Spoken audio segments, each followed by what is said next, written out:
మరో బ్రేకింగ్ లో చూస్తున్నాం. Srushti test tube baby centre నిర్వాహకురాలు డాక్టర్ నమ్రతను పోలీసులు కస్టడీలోకి తీసుకున్నారు. అంతకుముందు ఆమెకు గాంధీ ఆసుపత్రిలో వైద్య పరీక్షలు నిర్వహించారు. అనంతరం నార్త్ జోన్ డీసీపీ కార్యాలయానికి తరలించారు. గోపాలపురం పోలీసులు ఆమెను ప్రశ్నించనున్నారు. కోర్టు ఆమెకు 5 రోజుల పాటు పోలీస్ కస్టడీకి అనుమతినిచ్చింది.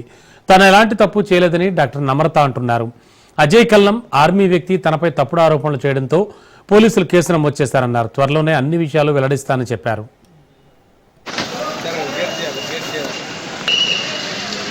మీరు వెనకకి రండి.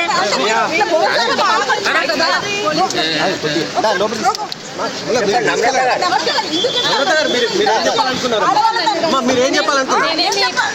నన్ను వీళ్ళు ఇబ్బంది పెడుతున్నారు.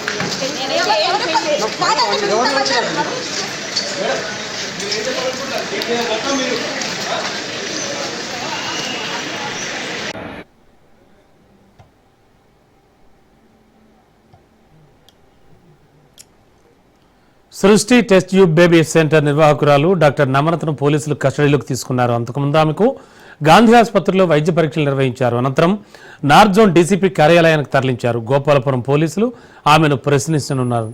కోర్టు ఆమెకు 5 రోజుల పాటు పోలీస్ కస్టడీకి అనుమతినిచ్చింది. తాను ఎలాంటి తప్పు చేయలేదని డాక్టర్ నమ్రత అంటున్నారు. అజయ్ కల్లం ఆర్మీ వ్యక్తి తనపై తప్పుడు ఆరోపణలు చేయడంతో పోలీసులు కేసు నమోదు చేశారన్నారు. త్వరలోనే అన్ని విషయాలు వెల్లడిస్తానని చెప్పారు.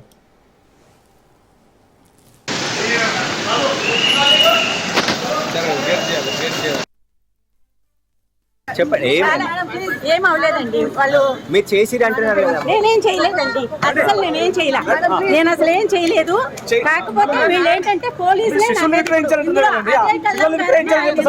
పిల్లలు అమ్మారని చెప్పేసి అంటారు కదా. కాదండి, అదే కల్లా ఇన్వాల్వ్ అయ్యారని చెప్తున్నారు. చూస్తున్నాం. Srushti test tube baby centre నిర్వాహకురాలైన డాక్టర్ నమ్రతను పోలీసులు కస్టడీకి తీసుకున్నారు. అంతకుముందు ఆమె గాంధీ ఆసుపత్రిలో వైద్య పరీక్షలు నిర్వహించారు. అనంతరం నార్త్ జోన్ డీసీపీ కార్యాలయానికి తరలించారు. ఇక కోర్టు ఆమెకు 5 రోజుల పాటు పోలీస్ కస్టడీకి అనుమతినిచ్చింది. ఇక లేటెస్ట్ ఇన్ఫో ఇదే అంశానికి సంబంధించి మరింత అదనపు సమాచారం అందించడానికి మా కరెస్పాండెంట్ రత్న కుమార్ సిద్ధంగా ఉన్నారు. రత్న, యాక్చువల్గా జరిగింది ఏమిటి? ఆమె తనకేం తెలియదని చెప్తూ ఉన్నారు అండ్ 5 రోజుల పాటు పోలీస్ కస్టడీకి అనుమతినిచ్చారు అంటున్నారు.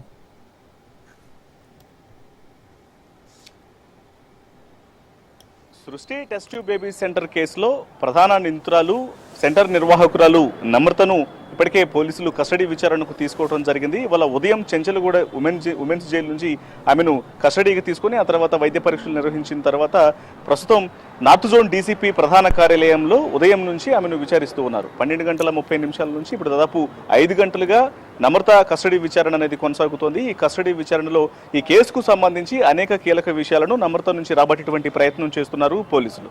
ముఖ్యంగా ఈ కేసులో ఇప్పటికే ఆమెతో పాటు మరొక 6 మొత్తం 7 ఇందులో ఇన్వాల్వ్ అయినట్టు ప్రాథమికంగా ఐడెంటిఫై చేసిన తర్వాత ప్రస్తుతానికి ఈమెను కస్టడీకి తీసుకొని విచారణ చేస్తూనే మరోవైపు మిగతా A2 నుంచి A6 వరకు నిందితులుగా ఉన్నటువంటి వాళ్ళందరినీ కూడా కస్టడీకి ఇవ్వాలంటూ కూడా కోర్టులో పిటిషన్ దాఖలు చేసిన నేపథ్యంలోనే ఈ కస్టడీకి సంబంధించినటువంటి పిటిషన్ల మీద ఇవాళ విచారణ పూర్తయింది. తీర్పును సోమవారం నాడు కోర్టు ప్రకటించబోతోంది. మరి ఇప్పటికే నమ్రతను 5 రోజుల పాటు కస్టడీకి ఇచ్చారు కాబట్టి మరి మిగతా 5 ఎన్ని రోజుల పాటు కస్టడీకి ఇస్తారు? వాళ్ళని కూడా 5 రోజుల పాటు కస్టడీకి ఇస్తారా, లేకపోతే ఎన్ని రోజుల పాటు కస్టడీకి ఇస్తారు అనేది సోమవారం నాడు తెలిసినటువంటి అవకాశాలు ఉంటాయి. ఇక మరోవైపు ఆమెను తీసుకుని వస్తున్నటువంటి సందర్భంలో కస్టడీకి తీసుకున్న తరువాత మీడియాతో మాట్లాడేటువంటి ప్రయత్నాలు చేసింది నమ్రత. ఆమె మాట్లాడుతూ తను ఈ కేసులో ఎటువంటి తప్పు చేయలేదు, తనను కావాలని ఇరికించేట్టు ప్రయత్నం చేశారు, పోలీసులు తనను ఇబ్బందులకు గురి చేస్తున్నారు, ఇందులో అజయ్ కల్లం అనేటువంటి వ్యక్తి యొక్క పాత్ర ఉందనేది తన దాకా వచ్చింది అనేటువంటి విషయాలను ఆమె మీడియాతో కొంత షేర్ చేసుకుంది. అయితే అసలు ఇందులో ఆ అజయ్ కల్లం పాత్ర ఏంటనేది కూడా ప్రస్తుతానికి ఒక సస్పెన్స్ గా మిగిలింది. గతంలో ఆయన ఏపీ మాజీ సీఎం కు ప్రిన్సిపల్ అడ్వైజరీగా పనిచేసినట్లు తెలుస్తుంది, రిటైర్డ్ ఐఏఎస్ అధికారి.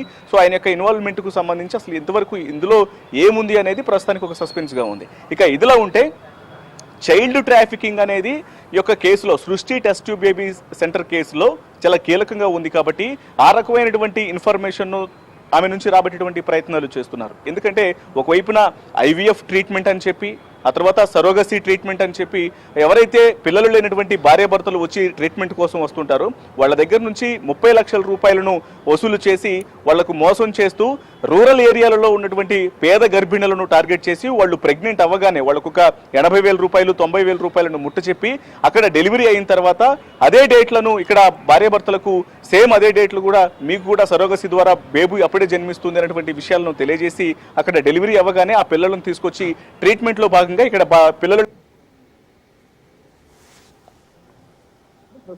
నమ్మకం నుంచి రాబడుతూ ఉన్నాం.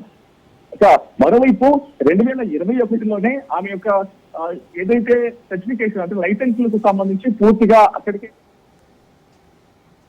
2021లోనే ఎక్స్పైరీ డేట్ అయిపోతే ఆ తర్వాత ఆమె మీద ఉన్నటువంటి కేసుల నేపథ్యంలోనే మెడికల్ కౌన్సిల్ ఆమెను ప్రాక్టీస్ చేసి అనుమతించలేదు. కానీ ఆ తర్వాత ఆమె తాను పూర్తిగా ఇందులో తాము దీన్ని నివాస గృహంగా ఉపయోగిస్తున్నాం కానీ ఇందులో ఎటువంటి ప్రాక్టీస్ చేయట్లేదని చెప్పి కూడా సీక్రెట్గా ఈ యొక్క కార్యకలాపాలను కొనసాగించింది. కాబట్టి వాటన్నిటికి సంబంధించిన ఇన్ఫర్మేషన్ మొత్తం ఎంతమంది ఇన్వాల్వ్ అయి ఉన్నారనేది కూడా ప్రస్తుతం ఈ కస్టడీ విచారణలో నమ్మర్తు నుంచి రాబడుతున్నటువంటి పరిస్థితి ఉంది.